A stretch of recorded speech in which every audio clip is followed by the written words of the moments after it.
Good morning সবাইকে।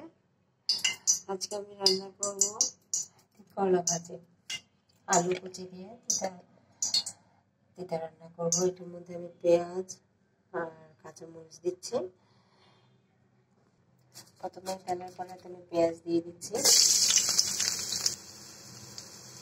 এর মাঝে আমি লবণ আর হলুদ দিয়ে দেবো।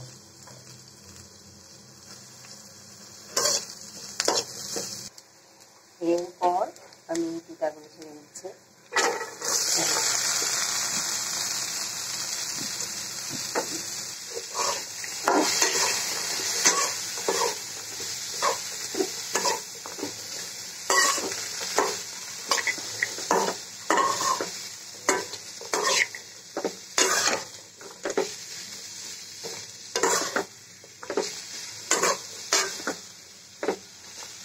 বাইরে থেকে বৃষ্টি হচ্ছে, এই বৃষ্টির মাঝে গরম ভাত দিয়ে কাঁচা মরিচ দিয়ে তিতা ভাত খেতে অনেক মজা লাগে।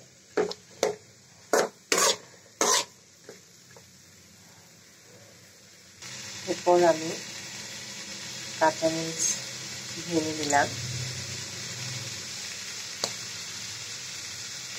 আমার বড় ছেলে আবার যদি ঝাল খেতে পারে না, একটা কাঁচামরিচ ভেঙে আসতে দিয়ে দিলাম। এখন আমি ঢাকনা দিয়ে দেব। অনেকে পিঠা আবার আলু খুব বেশি কুচি করে করে, আমার এতটা কুচি ভালো লাগে না, একটু মোটা মোটা করে দিলে আমার ভালো লাগে। এখন আমি ঢাকনা দিয়ে দিচ্ছি। এখন ঢাকনা উঠে একটু নেড়ে দিব। নিতে হবে এগুলো। এখন বাজে সকাল 10:30। আমার বাচ্চা দুটা ঘুমাচ্ছে, এই জন্য আমি সকালবেলায় এগুলো রান্না করে ফেলছি।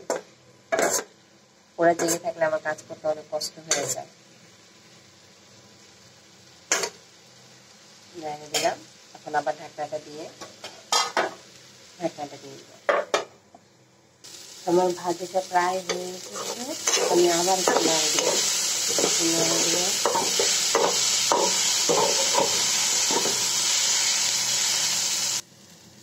একটু আমার ভাজি হয়ে এসেছে, এখন আমি ভাজিটা তুলে ফেলব। তুলে বাটিতে রাখবো। এই তো আমার রান্না করা হয়ে গেল করলা ভাজি আলু কুচি দিয়ে। আপনাদের যদি কারো আমার এটা রান্নাটা ভালো লেগে থাকে তাহলে অবশ্যই লাইক কমেন্ট করবেন কেমন হলো দেখতে। Tata, bye bye.